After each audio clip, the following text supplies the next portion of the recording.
Okay, hello everyone. Welcome to this latest webinar on next generation science standards, especially focused on the Earth and space sciences.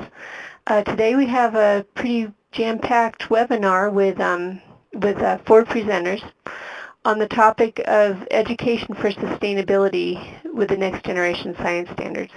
I'm Susan Sullivan. I am with the University of Colorado Boulder and associated with the National Association of Geoscience Teachers. And this webinar series is sponsored both by NAGT and by the American Geosciences Institute. So let's see. Today we have 3 different projects that we're highlighting as examples of how you can teach for sustainability with the next generation science standards. Our first presenter is Kathryn Baldwin from Eastern Washington University. She'll be talking about work happening within the Washington Collaborative there on teacher preparation and other efforts. Jerri Birkofer from Stewards Creek High School will present on module development that they did with a focus on environmental justice. Eugene, Cordero, and Ellen Metzger will talk about the Green Ninja project through San Jose State University and the curriculum development and teacher preparation that's happening there. I'm very happy to see so many different names and people from different organizations on this webinar, some familiar names and a lot of people that I don't already know. So one of the purposes of this webinar is to bring people in from all different walks of education that are interested in next generation science standards. So I'm glad to see that that's happening. If you have questions or comments, you are encouraged to put those in the chat window. I and others will be responding to them as presenters go on. And then at the end, we'll have a Q&A session for anything that we haven't already addressed. This is part of an ongoing series that has happened for a couple of years, and it goes through the academic year. Our next 2 webinars that we have coming up on February 9th, one is about Next Generation Science Standard Curriculum Development, lessons learned from the MyStar program, which is in Michigan. And the March webinar is on resources from the Achieve project, which is the organization which helped to organize the development of the Next Generation Science Standards. If you would like to receive notice of these upcoming webinars and others and notice when this particular one is archived so that you can see it virtually or share it virtually or into the future, you can sign up to get those notices at this website here. So if you link to that, and John, maybe that can go in the chat, then you can make sure you're aware of future happenings. So with that, these are the people you'll be hearing from. We'll hear from Kathryn first, and then Jerri, and then Eugene and Ellen will tag team on their project. It's always nice to put a face with the voice that you're going to be hearing. And we'll move on to Kathryn. I'll turn it over to Kathryn for our first project. Hey, hi everyone. I've been asked to share a little bit about a new project from teacher educators in Washington State. And so the project is called the Next Generation of STEM Teacher Preparation in Washington. And I'm going to specifically focus on just one aspect of that, education for sustainability, but I'll try to give you a little bit of a sense of the bigger context before I do that. So this project began a few years ago with initial funding from the Integrate project to bring together science educators from across the state to examine the future of STEM teacher preparation in Washington. So the consortium, there's little stars on there that show across the state where there are either 2- or 4-year college faculty or businesses or government organizations or nonprofit organizations in the state of Washington that are all a part of this consortium.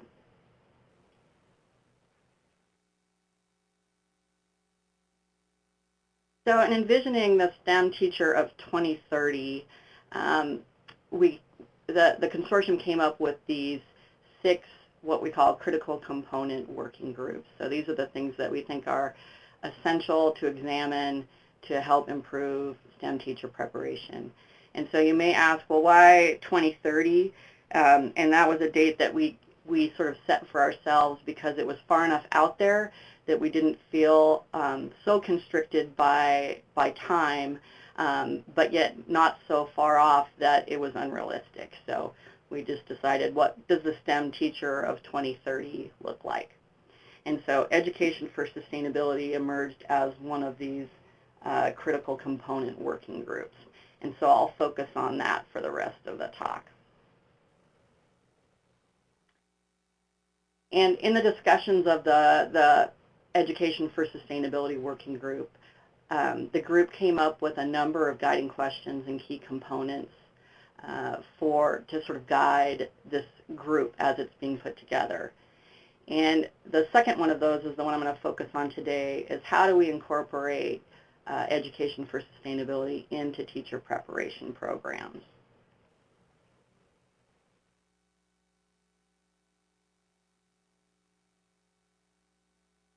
All right, and another question we asked is why Education for Sustainability in K-12 teacher prep?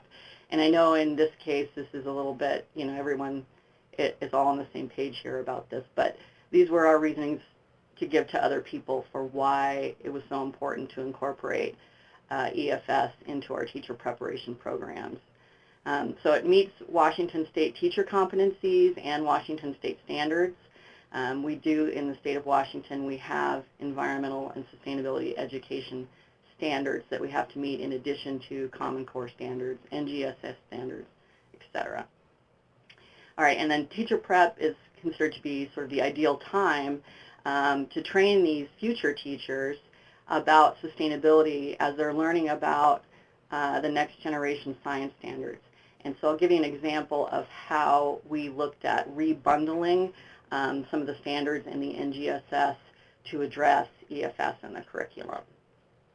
All right, it's also sort of it's a good point at which to use the momentum of the NGSS to help elevate the visibility of both earth science in the curriculum and sustainability in the curriculum.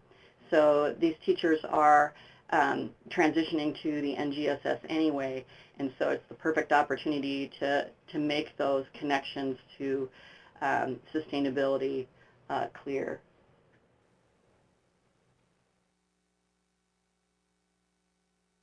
All right.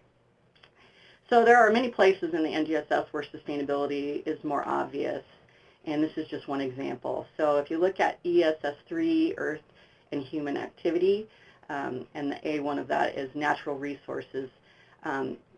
These are places where, in K through 12, there is something that all students are needing to be able to be aware of and be able to complete those performance expectations.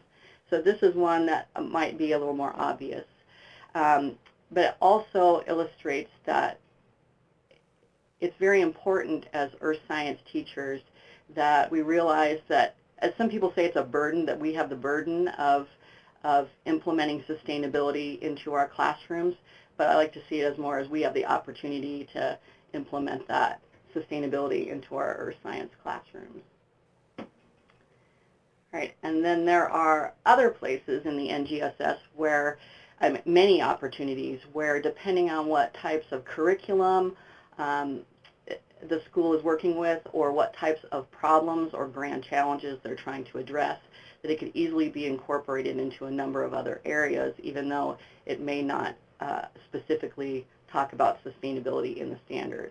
So for example, if you look at engineering design, one of those engineering problems might be around a challenge with sustainability, and then you would be sort of doing double duty. You'd be able to meet the natural resources standard as well as the engineering standard. And then, of course, systems and systems models. When we talk about sustainability, systems thinking is a big component of that. So it's another opportunity to address sustainability in the classroom. And so we started sort of initially doing sort of a survey of what many of the teacher preparation programs in Washington are doing in terms of incorporating EFS into their teacher education programs. And these weren't the only two approaches, but there were sort of two main approaches. One we're calling the top-down approach, where the institution may offer what is called the Environmental and Sustainability Education, or ESE, add-on endorsement. It's an endorsement, it's a special endorsement offered by the state that it only can be added to an existing endorsement. So teachers that want to get this already have to be certified in either elementary education or secondary education of some kind, and then they can add this on. It's something that they can do during their teacher prep program, or it's something that they can come back later and add on as well. In fact, it happens to be one of, there's a list of sort of high needs areas that went out through a state email. And so there's actually a little bit of funding to help teachers to come back to earn this ESE endorsement. So currently there's 6 teacher prep programs in Washington that offer this endorsement. But what was more common was using a more, what we're calling the bottom-up approach, where you're integrating EFS across various different types of curriculum. So either in STEM areas, content classes, or in education classes like science methods.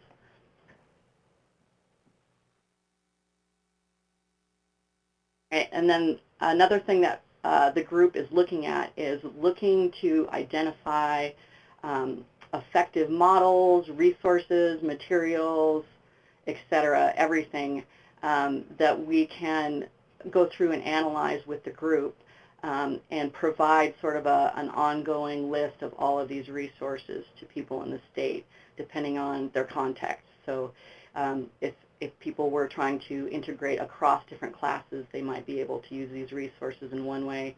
And if they were looking to have a whole course for an endorsement, that they might use another set of resources.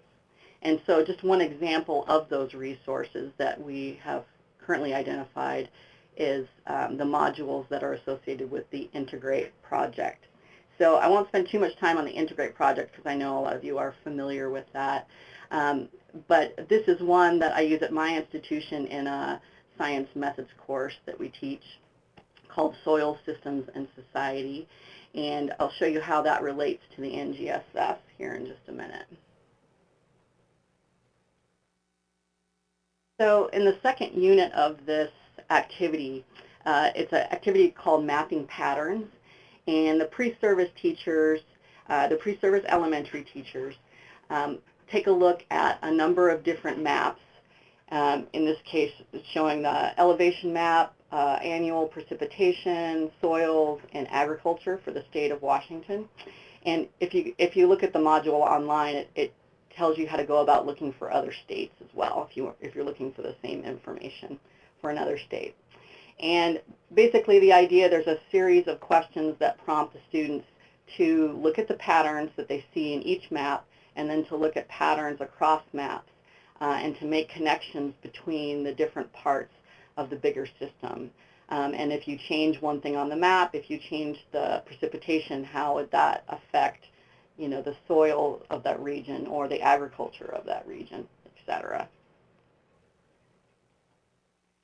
And then, since it's a science methods class, we have a discussion, a reflection at the end, where the pre-service teachers are asked to think about, you know, what are the sorts of standards that this activity would address in your class. And so this activity was geared to around 4th, 5th grade, so upper elementary. And this is just an example of how you might bundle together different standards. So if you look at the NGS standards, you know, there are already standards that are bundled together. So they take science and engineering practices, cross-cutting concepts, and disciplinary core ideas, and they put them together for you. And then they give you an example performance expectation to expect. And so I use this as an opportunity to talk about how you don't have to stick to those same exact combinations, that you can recombine them depending on the context of what you're talking about. And so in this case, we looked at patterns, systems and systems models, earth materials and systems, engaging in argument, etc. All right, and then in the final assessment of this particular module, the students have to come up with, they have to align with the next generation science standards. So they create what we call a soil systems and society kit that's based on a locally and globally important societal challenge around soils. And then they have to create lesson plans and activities and materials that go together in this unit that they're creating. And then at the end, they have to align it with the NGSS and share that with the class. So this is an actual example of one of the students' projects. She combined together a couple of different disciplinary core ideas, earth materials and systems, biogeology, and developing possible solutions. Her project was around looking at soil that had been polluted in apple orchards. And that was really important to her because that's where she was from. And then you can see there's some additional cross-cutting concepts, etc. in there. And like I said, this is a pretty new project. We did just secure some more funding to keep going with this project. So our next steps, now that we've got some money to do so, is to continue to explore resources, materials, examples, and to pilot those in our classes and see under which contexts and in which situations those are most effective. And then also have some professional development for educators in Washington around EFS in the curriculum. And then, of course, evaluate at the end. So if anyone has existing resources that they want to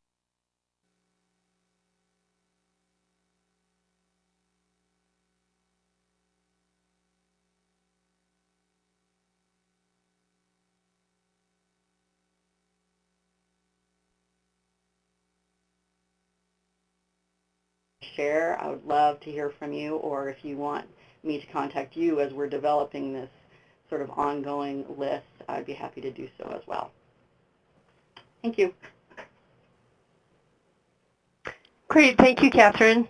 I'm going to put a couple of questions into the chat as we, and we're going to transfer over to Jerri and look at how NGSS went into particular modules in her area. Hi, I am Jerri Birkofer, and I'm going to apologize right now because if the announcement, I'm at school, I had no other way to do this. If they come on and interrupt us a little bit, it's because they have released the children to go home. And I teach at George Creek High School in Rutherford County, Tennessee. I teach earth science and physical science. I was asked to do this as a part of relating to next generation science standards and place-based science. And the next generation science standards are directed as more of not a curriculum, but as a expectations that we want our students to learn. And it builds on consecutively year to year. With this format, teachers are, educators are provided with the flexibility to design their own lessons that best meet the needs of their students. And doing that through place-based science is, I'm telling you, I'm just very excited about it, and I've seen such great results. According to the promiseofplace.org, place-based science immerses students in local heritage, cultures, landscapes, opportunities, and experiences, using these as a foundation for the study of language arts, mathematics, social studies, science, and other subjects across the curriculum. The PBE emphasizes learning through participation in service projects for local school and community. It fit perfectly in a situation, an opportunity I was given this past summer to work with a group from Middle Tennessee State University led by Dr. Mark Abelin. We were a group put together to develop a curriculum for earth science with an emphasis on the next generation science standards. We had a small group. There were 6 of us. I was the most experienced teacher, and the others were pre-service or in their first year of teaching. And together we developed this curriculum, and we worked collaboratively, which I'm mentioning because I think the collaborativeness of this particular workshop we did this past summer played a key role in its success. What we did was Dr. Abelins would present us with an assignment every morning, and we were able through Facebook to comment on it and get our questions out. Then we were able to post things ourselves, and through Google Docs we were able to critique each other's work, add to, take away, and give suggestions. And it worked beautifully because when you're face-to-face with somebody, it's a little bit easier to communicate what you are feeling and what you mean and what you're trying to get across. But through this type of collaboration, we had to condense it. We had to make sure that our ideas was clear and concise, that somebody would take the time to kind of read it. So it worked wonderfully, and those young teachers have absolutely tremendous ideas, and I learned so much from them, and I hope they got something out of it as well. We focused around not recreating the wheel. There's just so much out there. We thought, why do that? Why recreate the wheel? Let's get out there, let's look at these sites, let's find these lessons, and then let's apply the next generation science standards to them to make sure that lesson emphasizes those standards.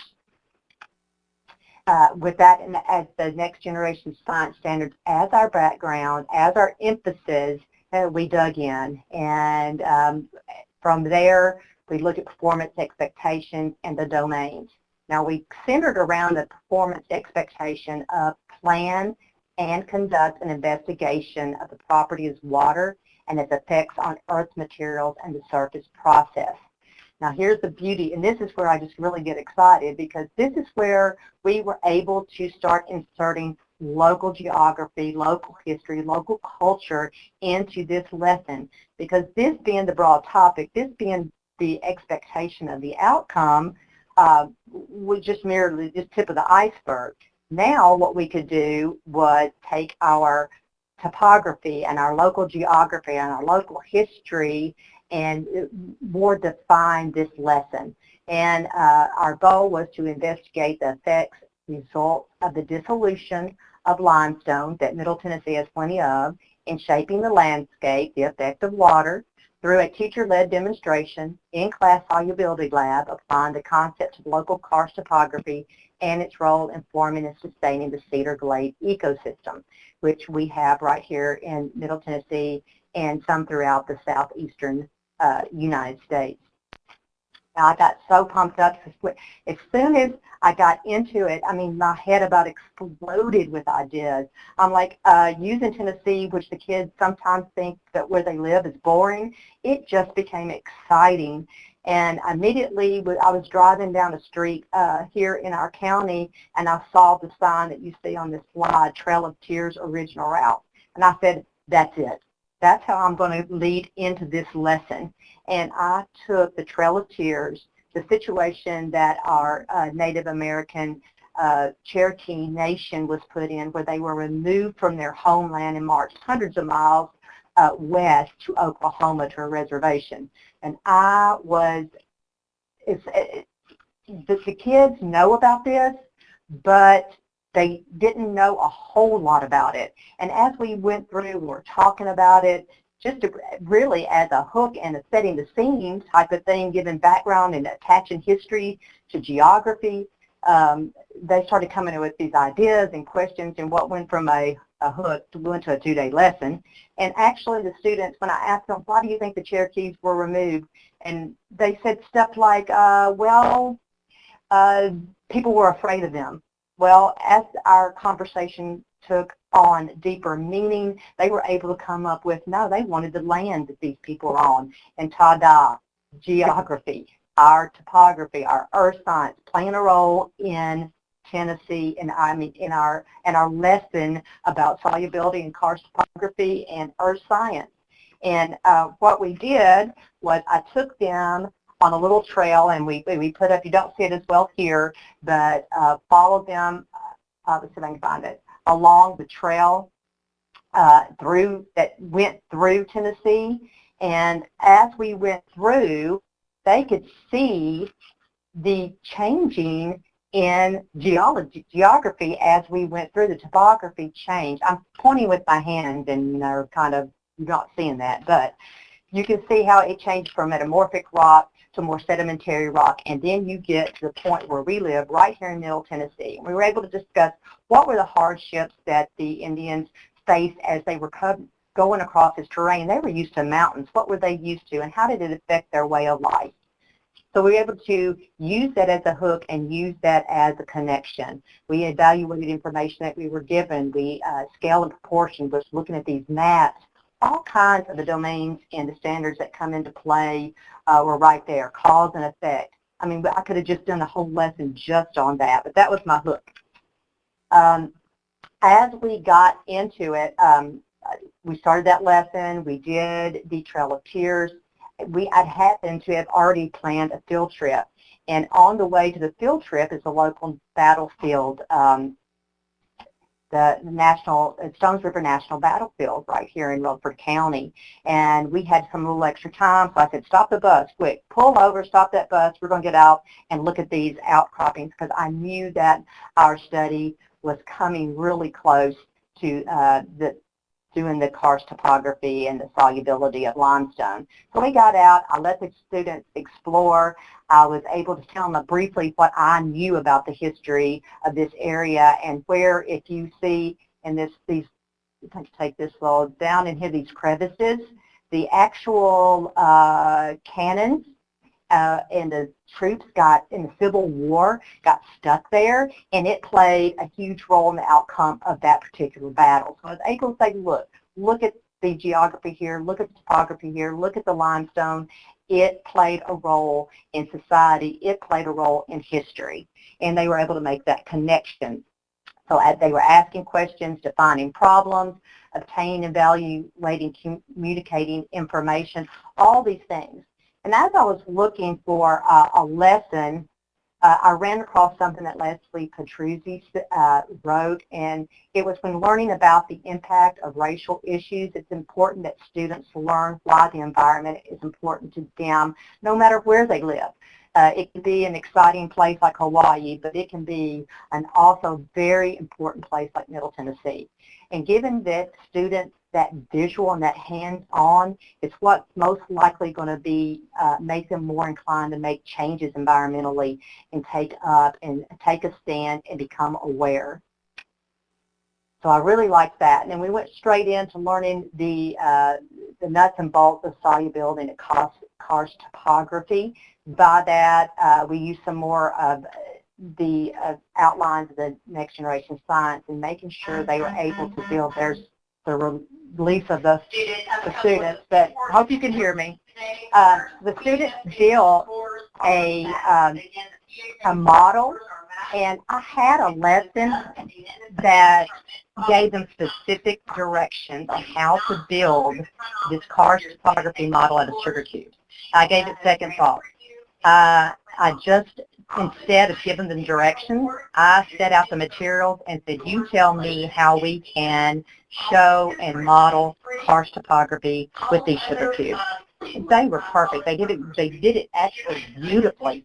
And some of the things that I was really impressed with that they came up with was, let's not use store-bought sugar cubes, because the ground isn't like that. Our bedrock isn't like that. It isn't those nice squared cubes.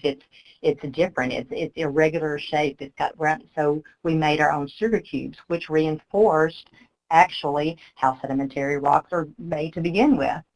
So once they did this, and once they got their models, they were to pour color dyed water on top of their model, and to see that actually they created fractures and sinkholes and see how and where that water drained through. So they could see that process. And they actually came up, after they did it once, they said, why don't we, instead of pouring it on, use a spray spritzer so it's more like rain. It's more like what really happens. So they were very into it, very involved, and had great ideas. So they actually did plan and conduct their own investigation and were able to see the structure and function of that limestone, that karst topography, and how it plays out. Let's see, and from there, we talked about the uniqueness of the Cedar Glades in this area and how what might look like them to see kind of a barren, dull environment is very unique to this area, and it grew their appreciation of the Cedar Glades and where they actually live. Now, from there, how does this affect social issues? And we looked at the post-Civil War African-American Cedar Glade community here in Rutherford County. It was called the Cemetery Community. And the students had them define environmental justice and identify issues and problems with the context of the cemetery community. And these are some pictures that Dr. Brendan Martin provided me from Middle Tennessee State University of that community and the battlefield. And what they did was they used what they knew about that area to apply the knowledge, so that when I gave them their the article that was written by Rebecca Connard about the environmental history and legacy of the Civil War, the Stones River National Battlefield, they then were to do a case study and pull out what the problem, what the issue, who the players were and their positions. Not only was it the slaves at the time, but the white landowners and that type of thing. So they were able to do that. They filled out a chart and then shared that with their classmates. These are some of the pictures that we showed and we discussed, and you can see the kind of barrenness of this land. It is an area where there's not much topsoil, and it's really affected by that, and it's attaching faces to problems, and those problems are very indicative, or not indicative, but very much part of our local history, and they became attached to it now. Now they're a part of it. They know about it. And you see that these people, it was their lives, and it was something they had to adjust. This particular farm had to adjust the fact that there's not much soil, and by the time they adjusted to all of that and adapted their environment and created a home, it was taken away from them in order to build a national battlefield that was centered more around preservation of a war than the heritage. I could just take it in so many different directions. I'm trying to hurry up so I don't spend too much time, but Dr. Avalon sent me this resource as well. And when we go back to the battlefield now, it's not going to be on Playing on These Rocks, but it's going to be Ms. Birkofer. Where were those communities? Where were they located? And I can use this site to bring up a map, and we can interpret maps, and we can go back and see if we can find those locations, see what land they actually were dealing with, and those types of things. They have history, so we can look at reading more and interpreting things and that type of thing. Let's see. Also in our area, so now we've got our immediate area, and right outside our immediate area are some more problems, and I started thinking, how can we apply that to engineering and design? And very locally, there is a dam, Center Hill Dam, it's about a 50-minute drive from here, and they began having problems at the dam, and come to find out that it wasn't the dam itself, but it was the surrounding limestone, and that was beginning to leak and causing the dam compromising because of that. And I'm going to present in the spring with the students with this problem, and can they come up with a solution as how to remediate that problem? How can we keep some of that from happening? And we are going to also look at, this is a middle, these pictures here are of a Middle Point landfill in our community, and here and here. And we're going to create some service project posters to educate residents that are around here about their water supply, which runs right by that landfill, and the people who it involved. They have more smaller homes and people in a rural area, and they may not be educated. So we're going to present some public service posters about that. So all and just think, this is all within places that they see and that they're around all the time, and they can connect to, and now they have this sense of ownership. We can broaden that out to the Flint, Michigan water crisis. You've got your limestone in the way, solubility of limestone. Now what about the pipes and the corrosion? Let's look and see if we can see what's going on with those pipes in corrosion in the Flint, Michigan water crisis. At the end, culminating at the end of the year, I take them to Mammoth Cave, and we explore that cave.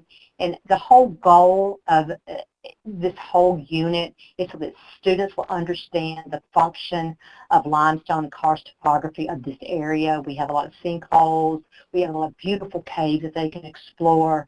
And that when we get to that cave this year, they are going to be able to engage in meaningful talk about the environmental issues that may present a problem at that cave, how they can be fixed, and what they themselves can do to prevent the pollution in caves and that type of thing.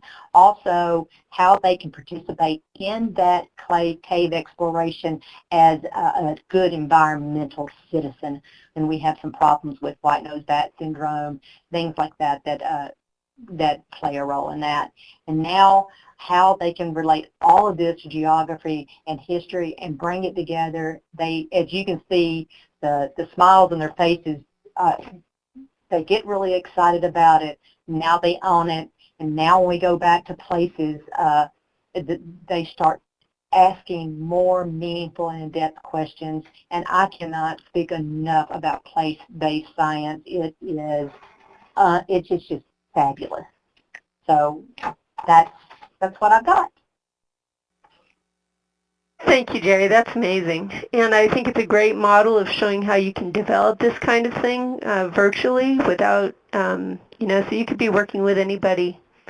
And it doesn't take a lot of resources to do that, except for time and effort and expertise. So thank you very much. And we're going to move to Eugene and to Ellen, and hopefully we'll have time for questions and comments as well afterwards.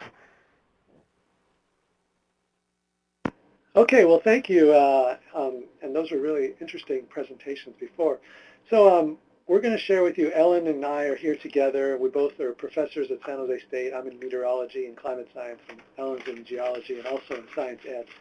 And we're going to tell you about some of the work that we're doing at San Jose State. I thought I'd show you a photo of our group here. You already saw myself and Ellen, and Deanna Centeno is helping manage the chat. So if you have anything that you want to ask during the presentation, please do so, and Deanna will get back.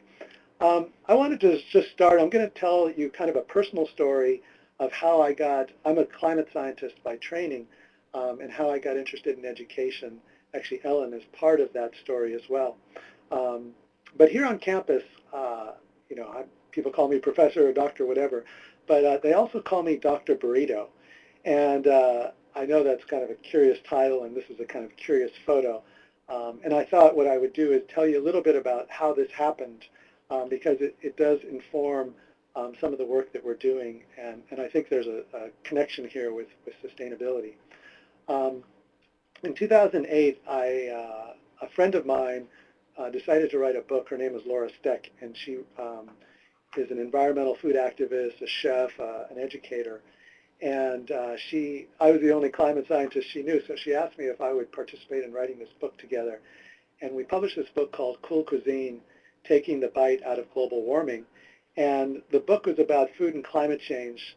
And for me, it was my kind of first entry into public communication about a subject that I feel very important about, solutions to climate change. And as a result of that and giving many, many public talks on the subject of climate change and in particular solutions, I learned a whole bunch about talking to the public, about education in general. And it led me in some interesting directions.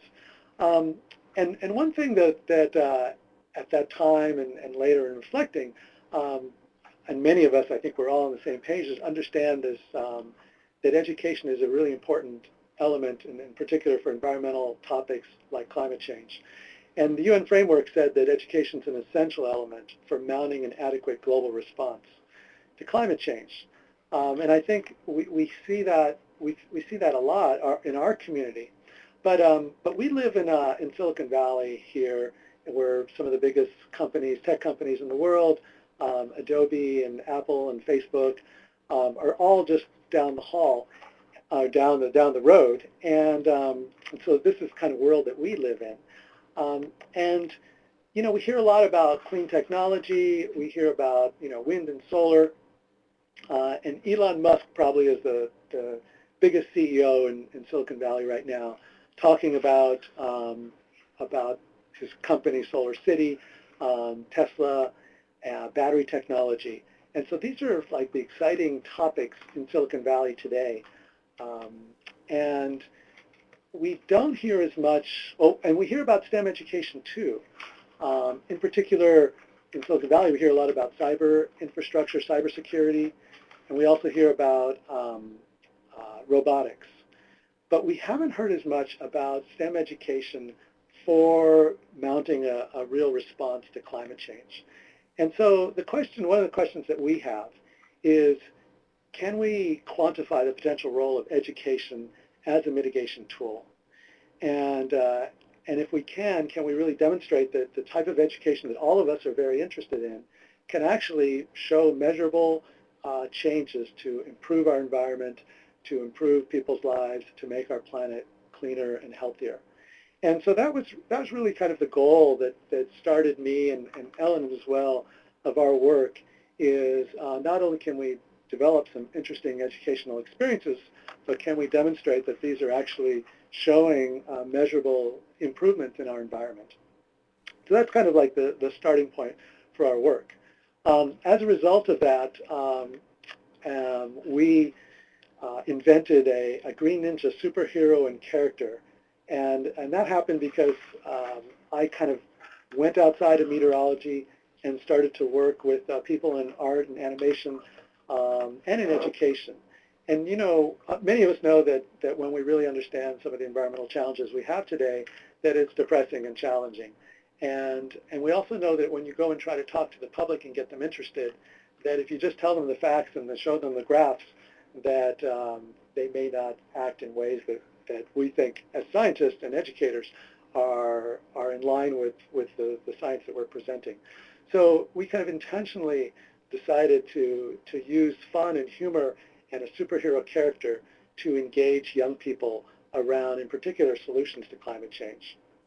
And we focus most of this on the idea of student motivation.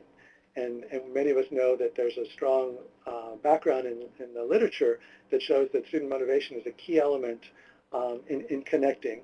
And so we built our educational platform around a quirky icon, around engagement, but of course based on science and data and research. And that's really the kind of foundation for the work we're doing around this Green Ninja curriculum and educational materials. So Ellen and I met Ellen early on when I had some funding to do some educational work, and she really was the one who introduced me to working more directly with teachers and in schools. But one element that we've had from the very beginning at Green Ninja was creating short, kind of quirky or silly films about solutions to the environment. And our films have animated pieces. We use puppetry. We use music videos and live action. You can go to our website, greenninja.org, and we have almost 50 films that we've made over the last 5 years. The goal is to use them as engagement pieces, for teachers to use them as engagement pieces in classes, and then we have discussion guides that go along with those to try to help teachers bring environmental topics into their classroom. Our videos are all on YouTube as well, and TeacherTube, because we know that many classrooms, many schools block YouTube, so you can find most of our videos also on TeacherTube. And so I encourage you to kind of check out what we're doing. And in some of those videos, I am in there, and so here's a photo, a screenshot of me interrogating a burrito. This is how I got the name Dr. Burrito, and we're trying to measure the carbon footprint of different types of burritos. And because I co-authored a book on food, we do use food as one of the kind of recurring themes, along with energy and water are kind of like some of the consistent themes. And just to show you a photo that probably many of you have never seen before, here's a burrito farm, and I've just pulled a burrito out of the ground. Look at that beautiful root down there. Never before seen where Chipotle gets their burritos. It's just a little bit of silliness there. We also one of the things we do is we try to get students to take their learning home with them. This is called the Green Ninja Smart Energy Contest, where we use engineering design thinking for students to track their energy use at home using smart meter data, and then design a plan of how to reduce it, and then implement that plan by actually reducing their energy use or trying to reduce it at home. That's an example of bridging the kind of home with the school. And we also have the Green Ninja Film Festival, where students create their own films that are about solutions to climate change for their own audiences that they decide. And every year we've been having the Green Ninja Film Festival. And if you have any students, middle school or high school students in your lives who are making films or using filmmaking and storytelling, they're invited to submit films to our film festival, which we screen and host here in San Jose, but participants from all over the country would be certainly welcome.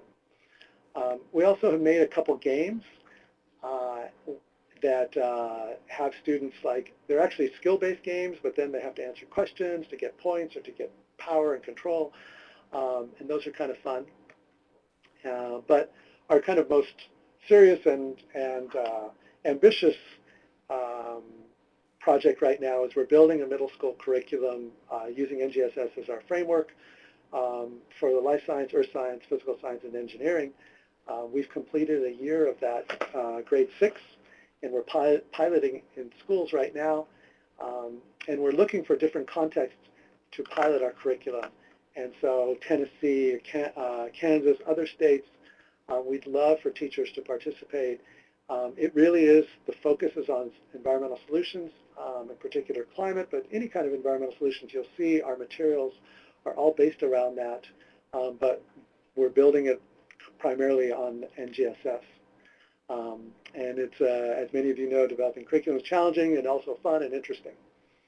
And then to kind of try to measure this, we're building a quote like Fitbit for environmental education called the E-Tracker, where participating students are able to measure the environmental impact of their lives. And our hope is that as they go through our curriculum of 1 or 2 or 3 years, we're able to measure the environmental impact and how hopefully it's improving as a result of our educational projects. And this would be the part that, if we were able to do this over time, that maybe Elon Musk would not only be encouraging you to buy his electric vehicle and put his solar panels on your roof, but also to support the type of education that we're doing, because it's been demonstrated to have a real value. So we are piloting our curriculum. We're looking for new schools. We're also looking for ambassadors and collaborators. So if you're interested in anything that we're been talking about, we'd love to partner and work with other folks around the country who have kind of similar goals and ambitions. And we're currently funded through an NSF project at SGSU that focuses on student motivation.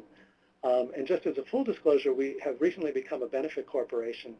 That's a legal entity here in California that allows us to hopefully scale our work at the level that we think is needed to have a real impact. It's an interesting opportunity for us. And we're doing it because when we give away curriculum for free, we find that the teachers that we know love it, but it doesn't scale, and often the principal or district people say, oh, we don't have time for this. And we think that by selling it and licensing it, competing directly with other curriculum, we might have an opportunity to better scale our work. So I'm going to pass this on now to Ellen, who's going to tell you about some of the work that she's leading here at San Jose State. All right, well, thank you, Eugene, and I feel very fortunate to be working closely with Eugene and the Green Ninja team, and just wanted to take a brief moment to tell you about some other NGSS and Education for Sustainability themed and teacher education initiatives we have at San Jose State. And these overlap closely with and complement the Green Ninja projects that Eugene's mentioned. The first is our Bay Area Environmental STEM Institute, or BASI for short, which we established in 1990 to help support and see more earth science education in K-12 schools. And we've recently been able to mobilize BASI to help teachers of grades 4 through 12 make the transition to the NGSS. We've also developed some sustainability-themed courses for pre- and in-service teachers. Science 110 is a required integrated science class for future elementary teachers, and Science 255 is an elective course for teachers enrolled in our MA in Science Education, and we use the theme of science, society, and sustainability for both of those courses. And I'd just like to give you just a very brief glimpse of some of the topics and concepts that we address both in the workshops we do with the Green Ninja as well as in other workshops and in our courses. So we start with the tragedy of the commons, and then we engage students in investigating case studies of wicked problems, of so-called wicked problems that really resist solution because they involve complex and often very unpredictable interactions between social and biophysical systems. And much of our work focuses on the food, energy, water nexus because that helps students make connections, but also involves basic resources everyone needs and everyone can relate to in their daily lives. We also have a look at some other aspects of Earth and Space Science, Core Idea 3, Earth and Human Activity, mineral resources, and also natural hazards, and connect them to social systems. For example, the difficulties, challenges, and impact of rare earth element mining for our electronic gadgets, and the fact that some groups are a lot more vulnerable to natural hazards like Hurricane Katrina than others. So that's just a very quick glimpse, but we've already been able to make great use of materials from the Integrate course modules. I'd be happy to share anything that we've been doing with anyone who's interested, and I would also very much welcome the chance to learn from you all about some of the approaches you're taking to teaching these topics.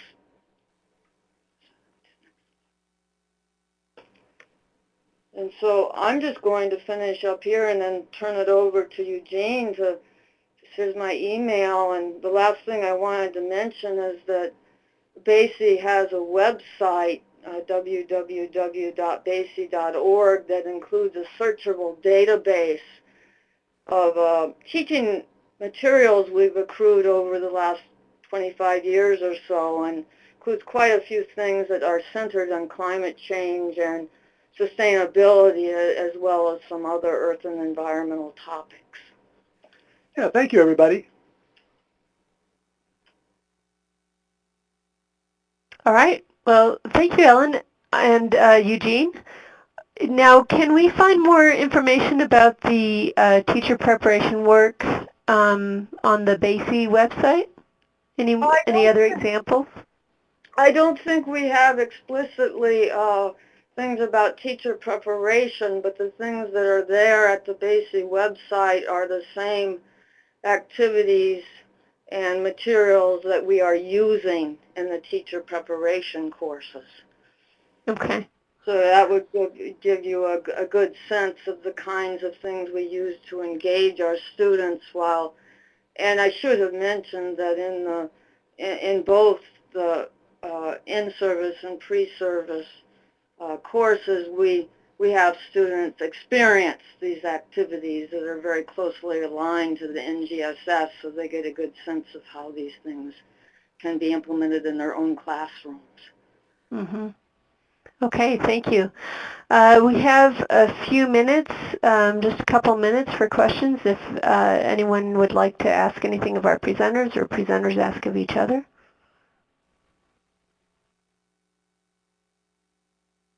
If you have any questions, you're welcome to put them in the chat. I see Cassie's.